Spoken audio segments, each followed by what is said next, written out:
अस्सलाम वालेकुम। मेरा नाम डॉक्टर उमरान शरीफ है। मैं शरीफ मेडिकल सिटी हॉस्पिटल में इंचार्ज हूँ और मेरा अपना प्राइवेट सेंटर जिसका नाम शरीफ मेडिकल सेंटर है। आज हम एक टॉपिक जो कि बहुत ज़्यादा कॉमन है हमारी सोसाइटी में, हमारे मुल्क में, इवन दुनिया में भी, उसे डिस्कस करने लगे हैं। Basically it's a topic of awareness. The topic of awareness for today is stress, जिसे हम उर्दू में तनाव भी कहते हैं।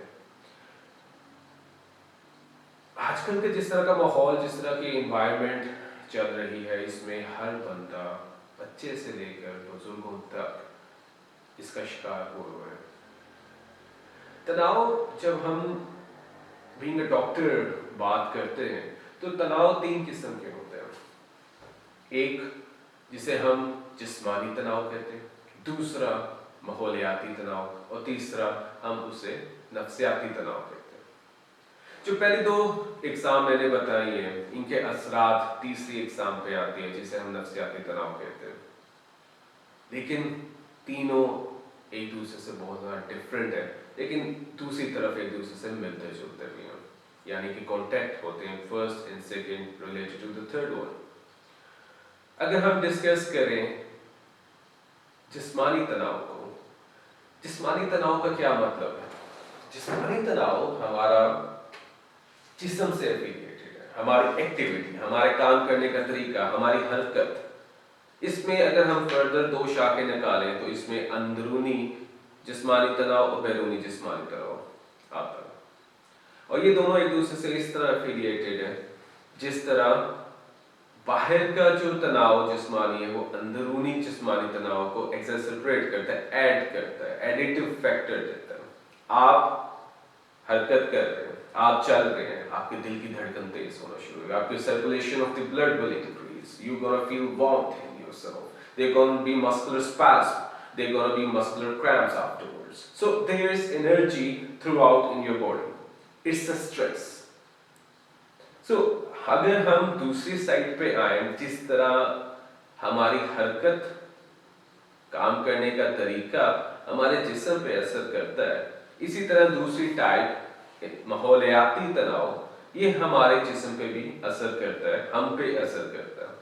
माहौलियाती तनाव में टेम्परेचर वेरिएबिलिटी, यानी कि बाहर का दर्जा हरारत का तब्दील होना। एक सिंपल सी एग्जांपल, लोगों की बातें, लोगों के एक्सप्रेशंस, ये हम पे असर करते हैं। सो माहौलियाती तनाव में आजकल की बेस्ट एग्जांपल हमारी सर्दियां हैं कि जिस पे जैसे सर्दी आना शुरू, हमने गर्म कपड़े पहने, लेकिन एक जिस्म में तनाव आता है जिसे हम सर्दी की ठंड कहते हैं। Like you feel shiver in your body, which is the mechanism shown by your body to develop and build some warmth in yourself. आपकी उनकी नसें सिकुड़ना शुरू हो जाती हैं, आपके हाथ, आपको ठंड महसूस होती है, हाथों में ठंडक महसूस होती है, ठंडे महसूस होते हैं। So you just make them fictive between your hands and you see they are warm and they're back. क्यों? क्योंकि vasodilation होती है आपकी वजह से। So second, माहौलियाती तनाव में बहुत अच्छी एग्जांपल लोगों के बिहेवियर है जो हम पे असरात आते हैं, असर करते हैं। तीसरी टाइप हमारी नफ्सियाती तनाव है। इसे हम बीइंग अ डॉक्टर डायग्नोसिस और एक्सक्लूजन कहते हैं कि पहले हम अपने जिस्मानी तनाव को, जिस्मानी तनाव जिसमें डिजीजेस आ जाती हैं, उनको रूल आउट कर लेते हैं। इन्वायरमेंटल फैक्टर्स को रूल आउट करते हैं, लाइक एलर्जीज, जो कि आपको डस्ट से हो सकती है, जो कि आपको टेम्परेचर वेरिएबिलिटी से आपके इन्फेक्शंस हो सकते हैं, वो हम रूल आउट कर सकते हैं। यानी कि जैसे कि एपिडेमिक वबा, जिस तरह आजकल गला खराब, छाती के इन्फेक्शन की वबा फैली हुई है, जिस तरह पिछले दिनों में डेंगू की वबा फैली हुई थी। इन फैक्टर्स को रूल आउट करने के बाद जब सब चीज़ें आपकी रिपोर्ट्स नॉर्मल आ जाती तो लास्ट फैक्टर हमारे पास नफ्सियाती तनाव आ जाता है, जिसे हम इंग्लिश में साइकोलॉजिकल स्ट्रेस भी कहते हैं। साइकोलॉजिकल स्ट्रेस क्या है? अगर हम इसको स्टडी करना चाहें इंसानी जिस्म के अंदर, तो it is the imbalancement of different chemicals which are released in our body, like serotonin, like dopamine. Especially serotonin is affiliated with our stress. The increased release of serotonin causes the increased stress.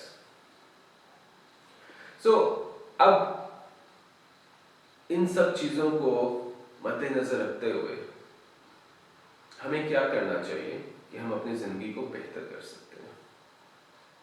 हमारे लिए walk, regular walk, जो कि काम से related नहीं, जिसकी dedication सिर्फ हमारी सेहत हो, हमारे रिलैक्सेशन हो, योगा एक्सरसाइजेस, ब्रीदिंग एक्सरसाइजेस, जिनको हम कहते हैं डीप ब्रीदिंग एक्सरसाइजेस, हम कर सकते हैं। रिलैक्सेशन कर सकते हैं, म्यूजिक सुन सकते हैं, the things which make you काम, the things which relax you down. कभी कभार ऐसा होता है कि इंसान इन सब चीज़ों के बावजूद भी कंफर्टेबल नहीं हो पाता, अपने उन स्ट्रेसर्स को भूल नहीं पाता। तो ये वो सोचें कि जो हमारे दिमाग में रची बसी होती है। इसका अगला तरीका, जब इंसान अपने आप से उन चीज़ों को बाहर नहीं निकाल सकता, the second step is discussing with the other people whom you trust, जो आपको अच्छा मशवरा दे सकते हैं।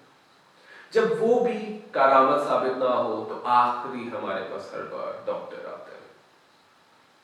डॉक्टर आपकी बीमारी, आपकी बातों को सुन के, आपके जज्बात को समझ के उसके मुताबिक डायग्नोसिस बनाते हैं और उसके मुताबिक मेडिसिन देते हैं, जिनके ऊपर आपका अमल करना और उनको जारी रखना जब तक डॉक्टर ना कहे, आपके लिए जरूरी है।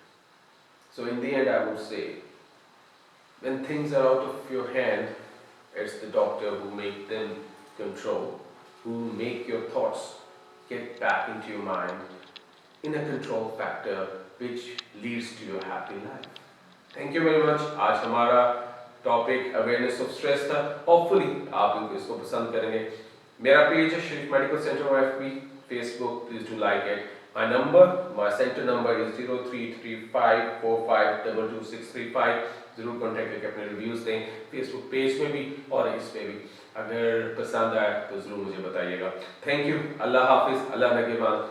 दिल से दुआ है सब खैर वाफियत से रहें। Thank you very much. Allah Hafiz.